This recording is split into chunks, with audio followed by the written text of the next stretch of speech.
జయశంకర్ భూపాలపల్లి జిల్లాలో శ్రీరామనవమి వేడుకలు అంగరంగ వైభవంగా కొనసాగాయి.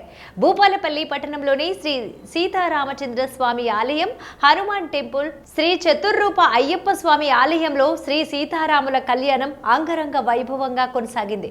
ఈ కళ్యాణానికి ఎమ్మెల్యే గండ్ర సత్యనారాయణరావు, సింగరేణి జీఎం రాజేశ్వరరెడ్డి దంపతులు ముఖ్య అతిథులుగా హాజరై ప్రత్యేక పూజలు చేసిన అనంతరం శ్రీ సీతారాముల కళ్యాణంలో పాల్గొన్నారు.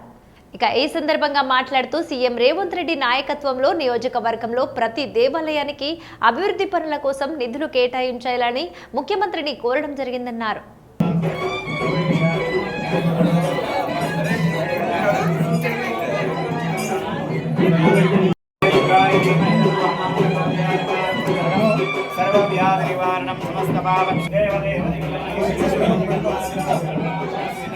శ్రీరామనవమి శుభాకాంక్షలు తెలియజేస్తూ ఈరోజు శ్రీరామనవమి సందర్భంగా ఆ సీతారామచంద్రమూర్తి ఆశీస్సులు ఈ నియోజకవర్గ ప్రజలపై ప్రతి ఒక్కరిపై కలిగి వారు చేసేటువంటి పనులు విజయవంతంగా సక్సెస్ఫుల్గా కలగాలని, సంతోషంగా ఉండాలని, వారి కుటుంబం అంతా కూడా ప్రతి ఒక్కరూ ఆయురారోగ్యాలతో ఈరోజు మీ యొక్క కార్యక్రమాలు కూడా విజయవంతంగా జరిగే విధంగా స్వామివారి ఆశీస్సులు కలగాలని మీకు ఈ సందర్భంగా నేను తెలియజేస్తూ